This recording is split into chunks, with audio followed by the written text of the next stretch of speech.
Now talk about, as I mentioned to you earlier, downgrade Trinidad and Tobago. First Standard & Poor's, and now we've got by Moody, where Trinidad and Tobago has downgraded Trinidad and Tobago, and they announced on Wednesday that it had downgraded TNT to BA1 from BAA3 just days after Friday's announcement by Standard & Poor's that it had lowered its long-term sovereign credit ratings from A- to BBB+. And this morning, to talk to us more about it, is Subhas Ramkhelawan, who is a financial investment expert. Good morning to you, sir. Once again, so glad to have you with. Good morning, and thank you for having me on the program. Right, so we've been downgraded, and now they're actually calling this trash bonds. Explain to us what this means.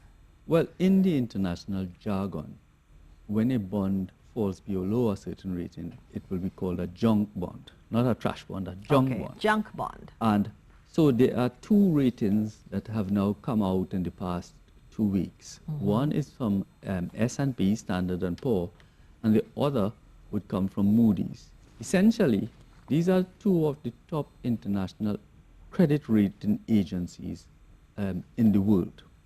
And what has happened is that the rating has fallen. In the case of S&P, Standard & Poor, it has fallen to just the last rung above investment grade. But in the case of Moody's, and I would say not unexpectedly, the direction, but in the case of Moody's, our ranking has now been down to what is called a junk bond. Essentially, the difference is the international credit rating agencies' assessment of the ability of a country or a nation to make repayment, and there are certain grades of that assessment, as you would see. So we are still investment grade, moderate ability to make all our payments and avoid credit default. That is, default meaning not being able to make our interest and or principal payments. Moody's, on the other hand, has put us down to that junk, or what is otherwise called speculative territory, where a greater risk of non-repayment has been attributed to the bonds, not only of the sovereign Trinidad and Tobago, but also to what we call quasi-sovereigns, that are corporations that are owned or controlled by the state. In this case, there are several companies that borrow internationally. Okay. NGC is one. The other would be Petrotrin, that is oil and gas, and recently would be Trinidad Generation Unlimited, or TGU. Which was also downgraded. Which all of them have been downgraded, with the exception of Petrotrin, right, which has a lower grading in any event.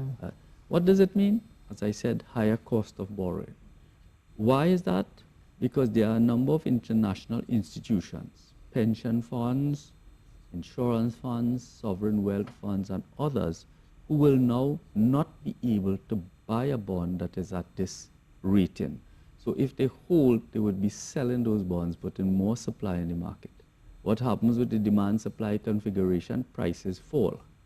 And of course, the corollary is that returns on the investment increase.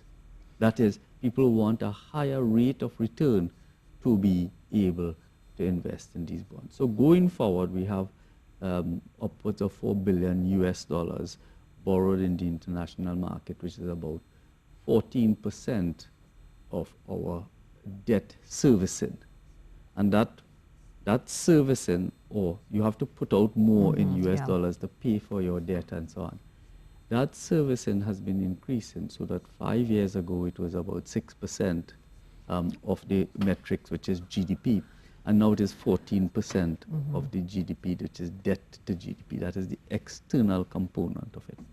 Moody's has also said, look, we expect that debt to GDP overall, which is our country's borrowing over our GDP, to that debt ratio to go up to about 70% from the current level of 60%. Now, the Honorable Minister in his last budget speech established a threshold that we as a nation ought not, or a limit has been set such that we will not go above 65%. And the forecasters are saying at the current rate of borrowing, at the deficit that we have and so on, by 2019, we are going to have a debt service ratio of about 70%. What does it mean? In 2019, a Petrotrin bond is maturing, and it's a significant amount, over $500 million. And if my memory serves me right, which means that we may have to go back to the market, Petrotrin that is. And the government stands behind Petrotrin, even though there is no guarantee. Much of the rating is premised on the fact that government will not allow Petrotrin to not be able to repay its debt. But in the assessment, Moody said that the key driver of its decision was because the authority's policy response has been insufficient to effectively offset the impact of low energy prices on government revenues, as fiscal consolidation efforts have mostly relied on one-off revenue measures. Yes. So what they mean is that, okay, we are selling assets, but recurrently we have to do one of two things to cut the fiscal deficit. That is the unfunded amount by way of revenues. So we either have to increase revenues or reduce expenses, or a bit of both. And the speed at which that can be done, I think the term policy response, that the speed at which that can be done is, there are political ramifications as well as economic and financial ramifications. And a government has to weigh both of these, whereas somebody looking only at the economics would have a different perspective.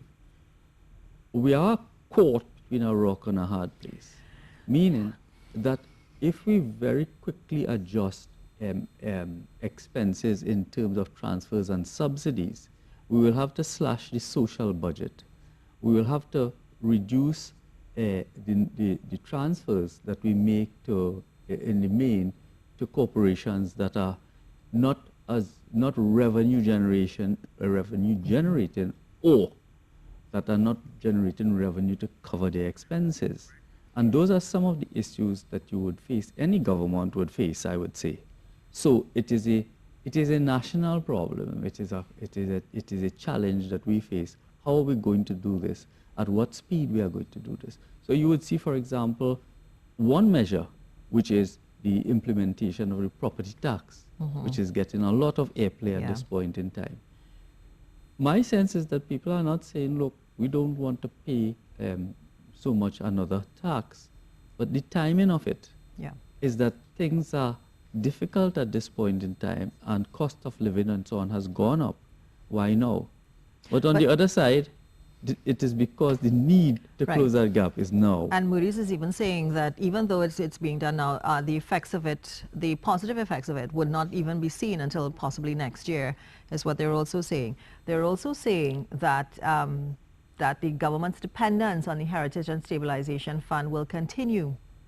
They said too that without meaningful fiscal adjustment to reduce double-digit fiscal deficits, excluding capital revenues, the government will likely continue to use resources from the HSF. Okay, well, if we should try to take out the emotion from the issue, even though we can't, in order to do a proper analysis. The Heritage and Stabilisation Fund was partially set up for the rainy day. I would argue that the rainy day has come. The question that is being asked and that has to be determined is how much of it should be heritage and how much of it should be stabilization. If you are unstable, my argument is stabilize now. So that gives the answer as to how much you should be drawing on. It's a difficult proposition. Let us be clear, we are in a difficult situation and all hands on deck, basically. Does it also mean that there may be more job losses, do you think?